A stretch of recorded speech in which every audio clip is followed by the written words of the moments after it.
오늘은 하나님이 감동하시는 중보기도라는 제목으로 함께 말씀을 나누도록 하겠습니다.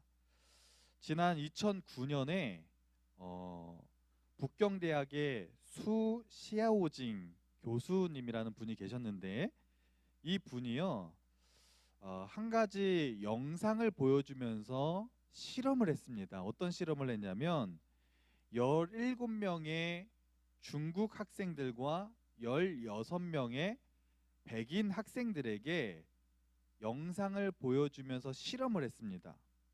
먼저 백인 사람이 그 영상에 보니까 바늘에 찔리는 그런 영상이고, 또 하나는 중국 사람이 바늘에 찔리는 그 영상을 보여준 것입니다.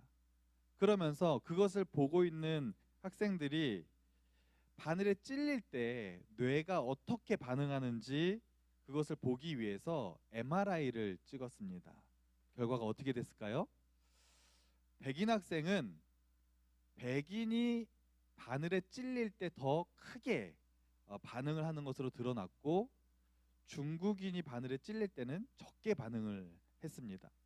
반대로 중국 학생들은요, 중국인이 바늘에 찔릴 때 굉장히 크게 반응을 했고, 또 백인이 바늘에 찔릴 때는 작게 반응을 했다고 합니다. 심지어 백인이 바늘에 그렇게 찔리는 모습을 본 어떤 중국인은요, 굉장히 편안함을 느꼈다고 그렇게 결과가 나왔습니다. 여러분, 왜 이런 결과가 나왔을까요? 그것은 나와 비슷한 사람에게 더 공감했기 때문이라는 것입니다. 이 결과를 분석하고 발표한 그 교수님이 이렇게 결론을 냈습니다. 인간은 모든 사람의 아픔을 공감하지 않습니다. 나와 비슷한 사람, 내가 좋아하는 사람에게만 공감할 뿐입니다. 이렇게 결과를 발표했다고 합니다. 여러분, 그렇습니다. 우리가 인정을 하든지 인정하지 않든지 우리도 그렇게 지금 살고 있는 것 같습니다. 내가 좋아하는 사람을 만날 때와 내가 싫어하는 사람을 만날 때 우리는요, 전혀 다르게 반응을 합니다. 기도할 때도 마찬가지예요. 우리가 중보 기도를 하는데, 내가 좋아하는 사람이 다가와서 기도 좀 해주세요 그러면 어떻게 해요? 같이 사랑하는 마음으로 기도해 주죠. 그런데 반대로 내가 싫어하는 사람이 기도를 부탁할 경우에는 우리가 어떻게 하나요? 잘 기도해 주지 않죠. 기도해도 그냥 짧게 잠깐 기도하고 마는 것이 우리의 현실이라는 것입니다. 그런데 우리가 성경을 보다 보면요, 하나님이 제일 감동하시는 기도 중에 하나가 뭐냐면, 원수를 위한 기도를 할 때 하나님께서 크게 감동하십니다. 특별히 내가 싫어하는 사람, 내가 미워하는 사람을 위해서 기도할 때 하나님은요, 그 기도에 감동하신다는 거죠. 그래서 여러분, 예수님도요, 십자가에 못 박히실 때 자신을 못 박은 로마 군사들을 위해서 기도하셨죠. 그리고 스데반도 자신에게 돌을 던지면서 막 박해하는 그런 사람들을 위해서 기도를 했던, 그것을 다 기억하실 것입니다. 그리고 그 기도가 가장 감동적이고 뭉클한 기도로 우리는요, 다 기억을 하고 있습니다. 그렇기에 우리도, 예수님을 믿는 우리도 원하든지 원하지 않든지 싫은 사람, 미워하는 사람을 위해서 우리가 기도해야 될 때가 오는데, 그때 우리가 어떻게 기도를 해야 될까? 그래서 오늘은 출애굽기 32장에 나오는 모세를 살펴보면서 하나님이 감동하시는 기도에 대해서 두 가지로 함께 말씀을 나누도록 하겠습니다. 첫째는 말씀을 붙잡고 기도하라는 것입니다. 여러분, 오늘의 이야기는 이제 모세가 이스라엘 백성들을 이끌고 가나안 땅을 가는 그 여정 가운데의 또 하나의 이야기입니다.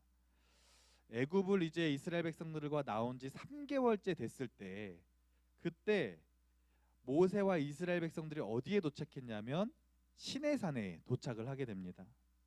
그때 하나님께서 천둥과 또 번개와 구름으로 임하시더니 모세를 이렇게 부르시는 거예요. 그래서 모세가 시내산에 이제 올라가게 됩니다. 그때 모세가 그 산에 올라가서 뭘 했느냐? 무려 40일 동안을 금식 기도를 하고 그 다음에 하나님께서 그런 모세에게 율법과 십계명을 주십니다. 그런데 여러분 밑에서 기다리고 있던 백성들은요 어땠을까요? 모세가 이제 시내산에 올라갔는데 이제 어느 정도 시간이 흘렀다가 내려올 줄 알았는데 40일이 지났는데도 안 내려오는 거예요. 그러니까 백성들이 자신이 믿고 따르는 지도자가 사라져 버리니까 굉장히 마음이 초조하고 불안해지기 시작합니다.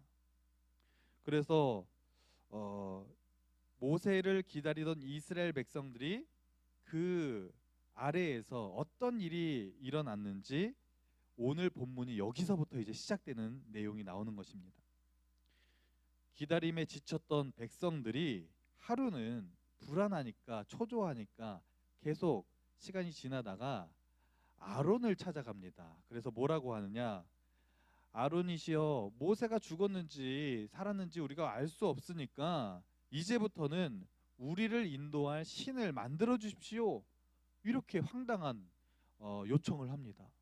그러니까 아론이 들어도 이거는 말도 안 되는 건데 아론이 이렇게 반대를 하고 저항했는데 워낙 백성들의 여론이 강하다 보니까 결국 아론이 백성들의 뜻을 수락하고 맙니다. 그래서 결국 뭘 만들었죠? 금송아지를 만들게 되죠. 그리고 다 금송아지를 만들어낸 다음에 아론이 백성들에게 말합니다. 이 신이 너희를 애굽에서 인도하여 낸 신이다. 기뻐하라. 이렇게 얘기를 하니까 백성들이 막 환호성을 치면서 이제 그 금송아지에게 절을 하면서 막 축제를 벌이기 시작합니다. 그런데 이 모든 것을 누가 보고 계셨어요? 하나님이 보고 계셨다는 것입니다. 그래서 하나님이 이 모습들을 보니까 너무 기가 막힌 거예요. 지금까지 홍해 바다를 갈라서 이스라엘 백성들을 구원해 주시고 불기둥과 구름기둥으로 인도하시고 만나를 내려주시고 그렇게 이스라엘 백성들이 원망하고 불평할 때마다 그들을 다 받아주시고 좋은 길로 인도해 주셨는데 이제는 아예 신까지 만들어서 그것을 경배하는 모습을 보면서 하나님이 너무 기가 막히는 거예요. 그래서 모세에게 말씀하시던 것을 다 갑자기 멈추신 다음에 모세에게 이렇게 얘기합니다. 모세야, 너 지금 당장 저 밑으로 내려가라. 저들이 우상을 만들고 날뛰고 있구나. 하나님께서 이렇게 말씀하십니다. 모세도 하나님으로부터 말씀을 듣다가 깜짝 놀라서 백성들에게 크게 실망하고 있는데 하나님의 음성이 다시 들립니다. 뭐라고 해요? 그동안 매일 불평하고 원망하고 도대체 얼마나 내가 더 참아야 되겠느냐 그러시면서 하나님께서 충격 발언을 하십니다. 뭐라고 하시냐면 내가 저들을 싹 죽여버릴 것이다. 그러면서 저들을 다 죽이고 내가 모세 너를 통해서 다시 민족을 세우겠다. 이렇게 충격 발언을 하십니다. 여러분, 만약에 여러분이 모세라면 하나님께서 이런 발언을 하셨을 때 여러분 어떻게 반응하시겠습니까? 여러분 사실은요 모세도 지금까지 이스라엘 백성들을 이끌고 3개월의 여정을 오는 동안 모세도요 순탄하지 않았습니다. 백성들이 얼마나 많이 불평하고 불평 불만을 많이 했습니까? 그 원인을 누구에게 돌렸어요? 하나님과 모세에게 돌렸습니다. 그래서 모세가 타일르고 설득하고 이렇게 해서 지금까지 왔는데 이런 모습들을 보면서 모세도요 많이 화도 나고 속상했을 것입니다. 그런데 하나님께서 백성들을 다 없애버린다니까 모세도 이참에 맞습니다 하나님, 지금까지 이렇게 불평불만했는데 저 밑에서 다른 신을 섬기다니요, 다른 신을 만든다는 게 말이 되겠습니까? 하나님 그렇게 하십시오. 이렇게 반응을 할 수도 있었을 것입니다. 그런데 모세는요 그렇게 하지 않고 뭐라고 합니까? 12절 말씀을 보니까 이렇게 얘기합니다. 하나님 그래도 죽이시면 안 됩니다. 뜻을 돌이키셔서 그들을 살려주십시오라고 간절히 기도하는 내용이 나옵니다. 모세도 마음 같아서는 백성들을 질책하고 싶고 백성들을 책망하고 싶은 마음이 강하게 들었지만 그 모든 감정을 이겨내고 모세가 하나님 앞에 간절히 기도했다고 하는 것입니다. 여러분, 그러면 모세는 어떻게 그런 감정들을 이겨내고 원수 같은 이스라엘 백성들을 위해서 기도할 수 있었을까요? 그 힌트가 바로 13절에 나오는데요. 우리 13절 말씀 다 같이 한번 읽어볼까요? 자, 각자의 처소에서 자리에서 여러분 같이 읽어보세요. 시작. 주의 종 아브라함과 이삭과 이스라엘을 기억하소서.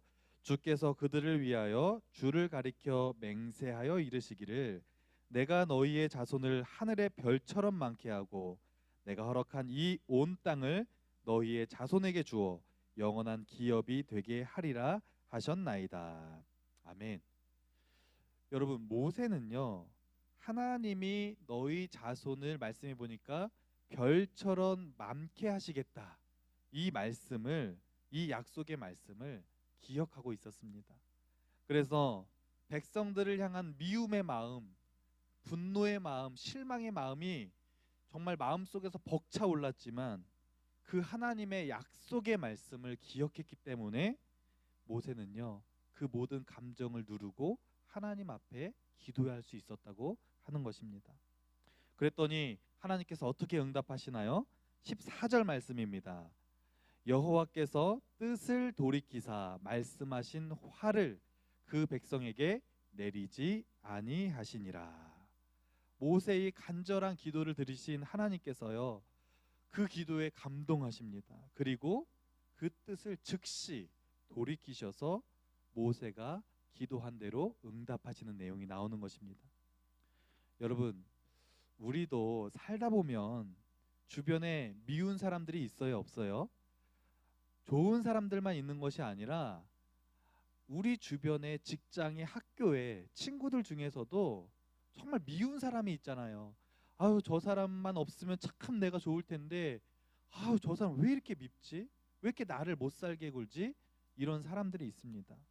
그런데 우리가 살다 보면 그런 미운 사람들, 원수를 위해서 기도해야 될 때가 있습니다.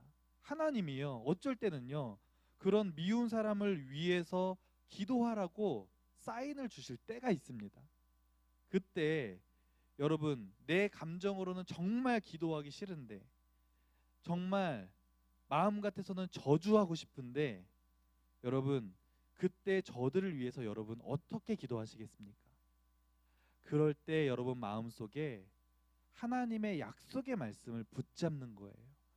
여러분에게 하나님께서 주셨던 그 말씀들, 여러분이 하나님을 믿고 예배 드리다가 은혜 받았던 그 말씀들, 어느 날 하나님께서 그 말씀을 읽다가 감동을 주셨던 그 약속의 말씀들을요, 여러분 기억하시고 그 약속의 말씀을 붙잡고 기도할 때 여러분이 그 감정을 이겨내고 기도할 수 있게 될 줄로 믿습니다. 특별히 여러분 오늘 예배를 드리면서 여러분의 가족 중에서 또 친구들 중에서 주변 사람들 중에서 여러분 실망할 때가 있지 않습니까? 그 실망하는 마음이 들 때 여러분 기도가 안 나올 때 여러분 그 약속의 말씀을 붙잡고 여러분 기도하는 우리 모두가 되기를 간절히 소망합니다. 두 번째로 책임감을 가지고 기도해야 된다는 것입니다.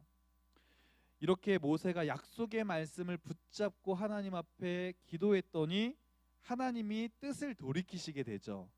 그리고 이제 모세가 하나님께서 말씀하신 대로 이제 저 시내산을 내려와서 백성들이 있는 곳을 향하여 가기 시작합니다. 내려가서 이제 거의 다 내려왔는데 아래를 딱 내려가 봤더니 어떤 일이 벌어지고 있어요? 가관입니다, 여러분. 진영 한가운데 금송아지가 있고 그 주변들로 사람들이 모여서 춤을 추고 노래를 하면서 축제를 벌이고 있는 것입니다. 더 기가 막힌 것은 모세가 없는 동안 백성들을 잘 이끌어야 됐던 아론이요, 그 금송아지 옆에서 똑같이 먹고 마시고 춤을 추고 있는 것이죠. 너무너무 모세가 그 장면을 보면서 분노가 일어나고 화가 나는 것입니다. 그래서 하나님으로부터 받았던 그 십계명 돌판을요 아래로요 던져버립니다. 와장창 깨지는 소리가 나고 백성들이 깜짝 놀랍니다. 그 소리에. 그러면서 위를 쳐다봤더니 누가 내려오고 있어요? 모세와 함께 같이 올라왔던 여호수아가 같이 내려오고 있는 것입니다. 여러분, 모세가 너무너무 분노해서 내려가자마자 그 제단을 완전히 불태워 버립니다. 그리고 아론을 추궁합니다. 아론이시여 어떻게 된 것입니까? 그랬더니 아론이 이렇게 얘기하는 거예요. 백성들이 시켜서 했습니다. 나는 잘못이 없습니다. 이렇게 변명을 하는 것이죠. 말도 안 되는 변명을 하니까 모세가 너무너무 화가 나가지고 곧바로 칼을 뽑아가지고 레위 자손에게 명령합니다. 여호와의 편에 서는 자에게 주님이 말씀하신다. 그러면서 너희는 지금 당장 칼로 이 끝에서 저 끝까지 형제와 친구와 이웃을 죽여라. 이렇게 말씀하십니다. 그때 레위 자손들이 칼을 뽑아서 이쪽 끝에서 저쪽 끝까지 사람들을 다 죽이면서 지나갔는데 그때 무려 몇 명이 죽었냐면 3,000명이 그 자리에서 죽게 됩니다. 그리고 이 사건이 그렇게 이제 종결이 되게 됩니다. 모세가 이제 숙소로 돌아왔는데 그 분노의 감정과 백성들을 향한 그 실망의 감정들이 가라앉지 않는 거예요. 어떻게 이럴 수가 있을까? 어떻게 그 금송아지를 만들어서 하나님을 배신하고 그들을 섬길 수 있을까? 너무나 그 분노의 감정이 가라앉지 않는 것입니다. 그리고 다음 날 모세는요 다시 산에 올라가서 기도를 하기 시작합니다. 다시 한번 하나님 앞에 용서를 구하면서 백성들을 용서해 달라고 기도하는 것입니다. 여러분, 그런데 모세는요 처음에 시내산에 올라가서 하나님 앞에 기도할 때보다 지금 기도하는 것이 더 힘들었습니다. 왜냐하면 실제로 백성들의 그 만행을 보고 나니까 너무너무 하나님 앞에 죄송하기도 하고 백성들을 살려달라는 기도를 하기가 염치가 없는 거예요. 그러면서 실망감과 분노가 자기에게서도 가라앉지 않는 것입니다. 그러나 모세는 그 모든 감정을 이기고 다시 한번 기도합니다. 어쩌면 그 감정을 이기기 위해서 여러분 몸부림을 쳐가면서 기도했을 것입니다. 모세는 그 극렬하게 올라오는 감정과 또 실망과 그 미움들을 어떻게 극복하고 기도할 수 있었을까요? 바로 여기에 우리가 기억해야 될 두 번째 말씀이 있습니다. 그것은 주님이 주신 책임을 기억해야 된다는 것입니다. 여러분, 모세가 그 감정을 이길 수 있었던 것은 하나님께서 모세에게 주신 그 책임감을 기억했기 때문에 그 감정을 이길 수 있었다고 하는 것입니다. 32절 말씀 우리 다 같이 읽어볼까요? 시작. 그러나 이제 그들의 죄를 사하시옵소서. 그렇지 아니하시오면 원하건대 주께서 기록하신 책에서 내 이름을 지워버려 주옵소서. 여러분, 이게 뭔 말이에요?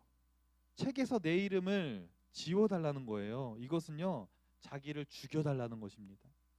모세는요 자기의 생명을 걸고 지금 기도하는 것입니다. 자기의 생명을 걸고 정말 백성들을 살려달라고 기도하는 것이죠. 왜 그렇게 했어요? 하나님께서 모세에게 주신 그 책임감을 기억했기 때문입니다. 하나님이 모세를 처음에 부르셨을 때 뭐라 그러시나요? 이스라엘 백성들을 약속의 땅으로 데리고 가라 이렇게 명령하셨고 그 책임을 모세는요 책임을 부여받게 된 것입니다. 모세는요 광야 생활을 지금까지 3개월 동안 지내는 동안 이 말씀을 늘 기억하고 이 책임을 늘 기억했기 때문에 모세가 하나님 앞에 이 책임감을 기억하고 그렇게 기도할 수 있었다고 하는 것입니다.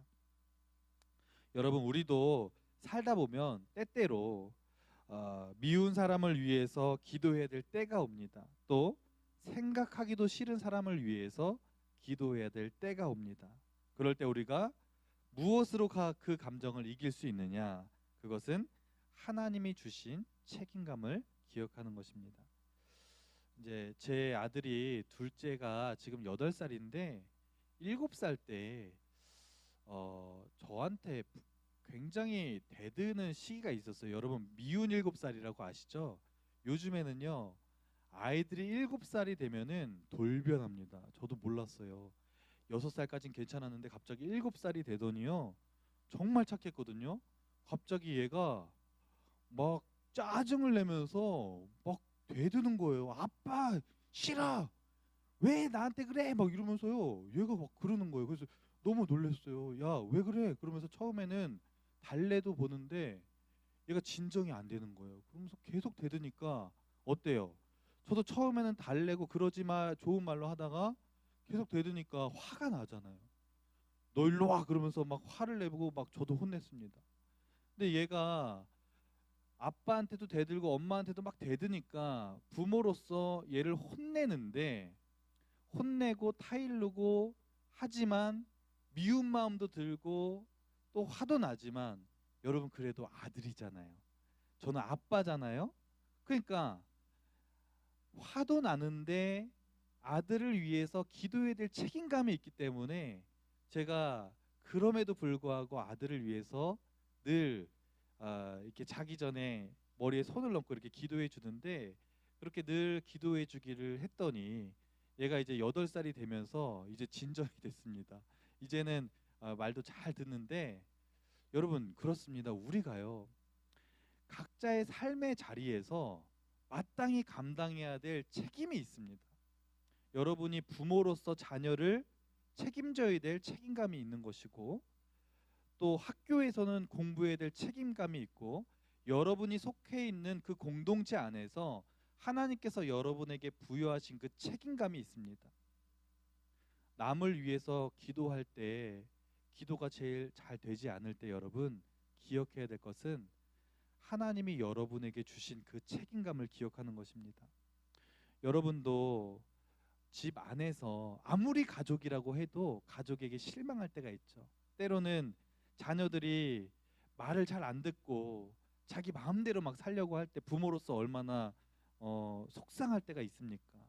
그럴 때 여러분 부모로서의 책임감을 기억하는 것입니다. 또 형제들 가운데서도 그렇고 또 자녀의 입장에서 부모님이 내 말을 잘 들어주지 않고 부모님이 너무 나에게 함부로 하고 막대하실 때 어떤 마음이 들어요? 부모님에게 실망감이 들 때가 있잖아요. 그래도 내가 자녀로서의 책임감, 부모님을 공경해야 될 그 책임감을 기억하시고 기도하는 거예요. 공동체 안에서 직장에서 주변 지인들에게 실망할 때도 여러분 꼭 기억해야 될 것은 하나님이 그 공동체를 세우기 위해서 여러분을 그 자리에 세우셨다고 하는 것을 여러분 기억하시고 그 책임감을 가지고 기도의 중보 기도의 승리자가 되시는 여러분 되시기를 간절히 바랍니다. 말씀을 정리합니다. 수많은 중보 기도 중에서 하나님께서 특별히 감동하시는 기도는 원수를 위한 기도. 내가 미워하는 사람을 위해서 기도할 때 하나님께서 그 기도에 더 감동하신다고 하는 것입니다. 그 분노의 감정, 실망의 감정이 올라올 때 그것을 우리가 어떻게 이기고 기도할 수 있느냐? 말씀을 붙잡고 기도하시고 또 책임감을 가지고 모세처럼 또 예수님처럼 원수를 위해서 싫은 사람을 위해서 기도함으로 하나님을 감동시키고 하늘의 보좌를 움직이는 그런 기도의 승리자가 되시기를 간절히 소망합니다. 기도하시겠습니다. 하나님 감사합니다. 우리가 때로는 내가 미워하는 사람을 위해서 기도해야 될 때가 있는데 하나님 그럴 때 우리가 하나님의 약속의 말씀을 붙잡게 하시고 하나님 또 우리가 정말 그 영혼을 사랑하는 마음으로 기도할 수 있는 우리 모두가 될 수 있도록 인도하여 주시옵소서. 이 모든 말씀 예수님의 이름으로 기도합니다.